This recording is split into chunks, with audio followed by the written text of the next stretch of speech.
అందరికి తినడానికి ఏదైనా చల్లచల్లగా చేసి పెట్టవు అని మా ఆయన అడిగితే తినడానికి తాగడానికి రెండిటికి యూజ్ అయ్యేలాగా ఒక రెసిపీ చేస్తానని ఫ్రూట్ సలాడ్ అయితే ప్రిపేర్ చేస్తున్నాను. ఫ్రూట్ సలాడే ఎందుకు చేస్తున్నా అంటే ఇదైతే హెల్దీ అండ్ తొందరగా కూడా అయిపోతుంది.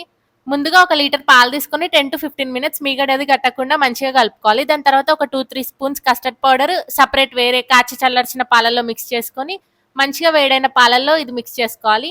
షుగర్ అయితే 1/3 కప్ తీసుకున్నాను నేను. ఎందుకంటే మా ఆయన కొంచెం స్వీట్ తక్కువ తింటాడు. స్వీట్ ఎక్కువ తినే వాళ్ళైతే ఇంకొంచెం ఎక్కువ యాడ్ చేసుకోండి. దాని తర్వాత ఈ కస్టర్డ్‌ది ఏసి బాగా మిక్స్ చేసుకోవాలన్నమాట. నేనైతే కొంచెం బెల్లం పొడి కూడా యాడ్ చేస్తున్నాను. 2-3 టేబుల్ స్పూన్స్ హెల్తీ కాబట్టి.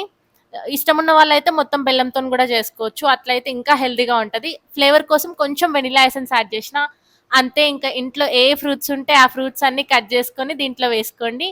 ఫ్రూట్స్ వేసుకునే ముందు ప్రిపేర్ చేసుకున్న కస్టర్డ్ మిల్క్ ని కొద్దిసేపు ఫ్రిడ్జ్ లో అయితే పెట్టుకోవాలి. చల్లగా అయిన తర్వాతనే ఫ్రూట్స్ అది యాడ్ చేసుకోవాలి. నేనైతే బనానా, యాపిల్, పొమగ్రనేట్ ఇంకా గ్రేప్స్ యాడ్ చేసుకున్నా. దాని తర్వాత కొంచెం సబ్జా గింజలు కూడా నానబెట్టుకొని యాడ్ చేసుకున్నా, ఇంకా హెల్దీ కాబట్టి.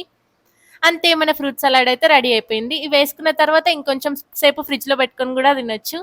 తినడానికి బాగుంటుంది, తాగడానికి కూడా బాగుంటుంది. మీకు ఫ్రూట్ సలాడ్ అంటే ఇష్టమా? కామెంట్ చేసేయండి. బాయ్.